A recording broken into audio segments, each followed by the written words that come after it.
Assalamualaikum warahmatullahi wabarakatuh.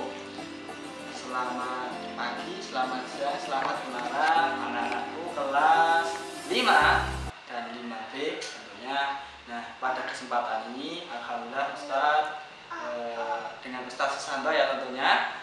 Sebelumnya memperkenalkan diri, nama saya Ustadz Susanto. Nah, nanti di kelas 5 ini, kelas 5A maupun kelas 5B, Ustadz akan mengajar matematika. Nah, yang kemarin yang pada kelas sebelumnya kelas 4A 4B itu kan yang ngajar Usdiah sama kelas 4B siapa ya? Oh ya, Uskapang. Nah, untuk kelas 5 nanti pelajaran matematikanya, khusus matematikanya nanti belajarnya sama Ustadz. Nah, oke, sudah siap belajar matematika? Harus sudah siap. Ketika belajar matematika nanti ada syarat dan persyaratan khususnya. Kalau belajar matematika itu harus gimana? Harus senang, pokoknya harus senang. Tidak boleh bersusah. Karena kenapa? Karena kalau nanti kita belajarnya senang, insya Allah nanti matematika menjadi mudah. Matematika mudah atau susah? Mudah atau gampang? Nah, pelajaran matematika itu tidak susah, alias gampang, mudah banget. Kemudian syarat yang berikutnya, ketika pembelajaran berlangsung, ketika pembelajaran walaupun sistemnya masih daring ataupun ketika nanti sudah tatap muka, ketika Ustadz menjelaskan ada yang belum paham, ada yang masih belum paham, wajib hukumnya untuk bertanya. Bertanya kepada siapa? Bertanya kepada Ustadz boleh, kepada temannya boleh, kepada ayah, ibu, kakak, kakek, nenek, itu boleh. Harus bertanya kalau belum paham, ya, harus bertanya. Kemudian kita langsung ke pembelajaran matematika. Karena untuk yang pembelajaran matematika, untuk yang pertama kita pemanasan dulu ya. Untuk pemanasan kelas 5 ini nanti kita yang pertama akan belajar mengenai pecahan. Apa itu pecahan? Oh, kita belajar pecahan ya. Apa itu pecahan? Ada yang sudah tahu? Nah, pecahan kita sudah belajar di kelas sebelumnya, kelas 4. Ada pecahan apa saja? Ada yang tahu? 1. Pecahan biasa. 2. Pecahan campuran. 3. Pecahan desimal. Dan yang keempat adalah pecahan dalam bentuk persen. Nah, ada 4 pecahan itu. Nah, nanti kita yang pertama akan belajar tentang pecahan biasa dulu. Terus pecahan biasa itu seperti apa? Pecahan desimal seperti apa? Pecahan campuran seperti apa? Persen seperti apa? Seperti apa? Pecahan biasa seperti ini. Pecahan campuran seperti ini. Pecahan desimal seperti ini. Pecahan persen seperti ini contohnya. Kemudian langsung saja kita belajar mengenai pecahan. Pecahan yang kita akan pelajari pertama yaitu adalah pecahan biasa. Apa itu pecahan? Pecahan biasa apa? Apa artinya pecahan biasa? Kita coba ingat-ingat kembali. Pecahan biasa itu apa? Nah, ada yang sudah ingat? Betul. Pecahan biasa adalah pecahan yang terdiri dari A per B dengan A dan B itu bilangan bulat dan B bukan 0, jadi tidak boleh 0. Maksudnya seperti apa? Contohnya seperti ini. Contoh.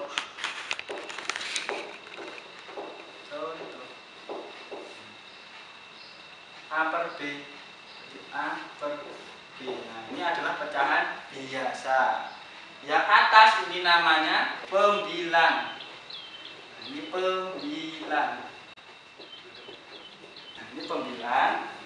Kemudian yang bawah ini namanya penyebut. Nah, ini namanya penyebut. Yang atas namanya pembilang, yang bawah namanya penyebut. Nah, kemudian kok A per B bukan angka? Ini misalkan saja, boleh ditulis seperti ini.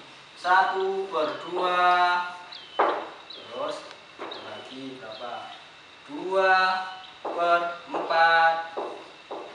Masih banyak contohnya. Nah, tadi Ustaz sudah bilang tidak boleh 0. Berarti kalau bawahnya 0 itu bukan pecahan biasa. Misalkan 1 per 0. Nah, ini bukan pecahan biasa. Salah. Nah, itu bukan pecahan biasa. Pecahan biasa contohnya ini 1/2, 2/4, 3/4, 5/6, dan masih banyak yang lainnya. Nah, kemudian yang kita pelajari untuk awalan ini, kita sebagai pemanasan dulu, kita tentunya kan sudah mengenal pecahan biasa itu seperti apa. Nah, pecahan biasa itu kan banyak contohnya di kehidupan sehari-hari. Misalkan kita membeli gula pasir, disuruh ibu kita, bunda kita, ayah kita untuk membelikan gula pasir. Misalkan tolong belikan 1/4 kilo gula pasir di warung. Nah, itu kan contoh-contoh pecahan. Terus adik mempunyai sebuah roti, kemudian rotinya ingin dibagikan kepada kakak-kakaknya, maka dibagi menjadi beberapa bagian. Nah, itu contoh-contoh pecahan yang sudah tentunya kita sudah pelajari di kelas sebelumnya, kelas 4 ya. Nah, tuh. Kemudian langsung kita ke pecahan sudah bisa. Nah, kita ke penjumlahan pecahan. Untuk yang pertama kita akan belajar mengenai penjumlahan pecahan biasa. Kita sudah tahu pecahan biasa seperti apa tadi. Nah, misalkan ada sebuah soal 1/2 tambah 1/2 sama dengan berapa? Nah, itu caranya adalah yang diingat. Kalau pecahan biasa itu yang dijumlah hanya pembilangnya, penyebutnya tidak perlu dijumlah. Misalkan ini kan yang di atas tadi kan pembilang yang mana? Pembilang adalah yang di atas. Penyebut yang mana? Penyebut adalah yang di bawah. Yang dijumlah hanya yang di atas. Yang ditambah ini tidak perlu. Ini tidak. Yang dijumlah adalah yang ini, Pak. Berarti 1 ditambah 1 sama dengan 2. 2 per 2, bukan ditambah 2.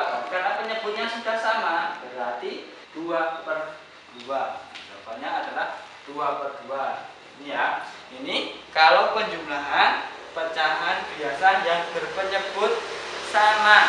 Baik, tadi kan sudah dicontohkan untuk penjumlahan pecahan dengan berpenyebut sama, penyebutnya sama. Nah, sekarang Ustadz akan mencontohkan jika ada penjumlahan pecahan tetapi penyebutnya berbeda. Seperti apa? Nomor 2. Misalkan ada sebuah soal 1/2 ditambah 1/3 berapa? Caranya bagaimana? Caranya adalah kita harus mencari penyebutnya ini, menjadikan penyebutnya ini menjadi penyebut yang sama. 2 dan 3 itu jadikan berapa biar sama? Kita cari kelipatannya. Bagaimana caranya? Caranya seperti ini. Kita cari kelipatannya. 2, 3. Terus di sini dulu. Di sampingnya. Jangan di sampingnya pas ya, agak ke sana. Nah, ini kita cari dulu penyebutnya sama. 2, kelipatannya berapa? 2 kali 1, 2. Ditambah 2 tambah 2, 4. 4 tambah 2, 6. 6 tambah 2, 8. 8 tambah 2, 10. Dan seterusnya. Nah, kemudian yang 3 berarti sama dengan yang di atas tadi. 3 tambah 3, 6. Nah, kalau di sini sudah menemukan dengan angka yang sama seperti yang di 2, cukup saja boleh, atau mau digantikan juga tidak apa-apa, tapi cukup saja. Nah, ini kan sudah ada yang sama, 6 dengan 6. Jadi nanti penyebutnya dijadikan per 6. Ya, di sini per 6. Bawahnya per 6 ditambah per 6. Nah, terus atasnya apakah dulu 1? Bukan, salah. Nah, tadi di sini tadi ada 2, kok bisa berubah jadi 6 itu dikalikan berapa? Nah, kita lihat yang kita cari tadi. Di sini 2 biar jadi 6 berapa kali? Berarti kan 1, 2, 3, berarti dikali 3. Berarti ininya dikali 3. Karena penyebutnya dikali 3, pembilangnya juga harus dikali 3. Dan yang 3 biar jadi 6 dikali berapa? 1, 2, berarti dikali 2. Itu sekali. Berarti ini dikali 2. Penyebutnya dikali 2, pembilangnya harus dikali 2. Ya. Kemudian kita masukkan ke sini. 1 kali 3 berapa? 1 kali 3 yuk cepat. Ya, 3. Betul sekali. 3. Pakai hitam aja. Sini pakai hitam. 3. Kemudian ditambah. Oh, yang ini dulu. 2 kali 3 6. Ditambah 1 kali 2 berapa? 1 kali 2. Ya, betul. 2. Terus 3 kali 2 6. Nah, karena di sini penyebutnya sudah sama, berarti baru boleh ditambahkan. Nah, sama dengannya ditulis di sini. Nah, kita jumlahkan sama seperti contoh nomor 1 tadi. Jadi pembilangnya saja yang ditambahkan. 3 tambah 2 sama dengan 5. Betul sekali. 5. Bukan 6 tambah 6, tapi karena penyebutnya sudah sama, penjumlahan pecah, langsung ditulis di sini 6. Jadi jawabannya adalah 5/6. 1/2 ditambah 1/3 adalah 5/6. Sudah paham semuanya? Ada yang belum paham angkat tangan. Sudah paham ya? Nanti kalau belum paham, videonya bisa diulang-ulang ya. Bisa diulang-ulang lagi kembali caranya bagaimana. Boleh tanya temennya, boleh tanya kakaknya, boleh ibu, boleh bapak, boleh. Nah, silahkan tanya Ustaz juga boleh. Nah, caranya seperti itu. Nah, untuk pemanasan sampai di sini dulu, sampai di penjumlahan pecahan biasa dulu. Untuk selanjutnya nanti kita akan lanjutkan di pertemuan yang akan datang. Nah, kemudian sebagai untuk kalian bisa, supaya kalian tambah pintar, tambah bisa, nanti coba dikerjakan soal ini. Untuk latihannya yang harus dikerjakan dan dikirim cukup 1 nomor saja, yang A. Kemudian untuk yang nomor B, C, dan D itu boleh dikerjakan sebagai latihan mandiri, tapi tidak perlu untuk dikirim. Itu ya.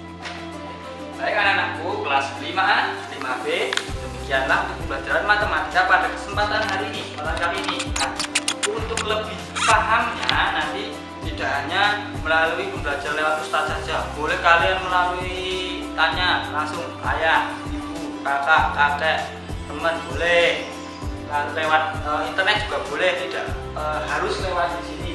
Nah, di sini nanti Ustaz hanya membantu kalian supaya lebih mudah untuk mempelajari terutama matematika.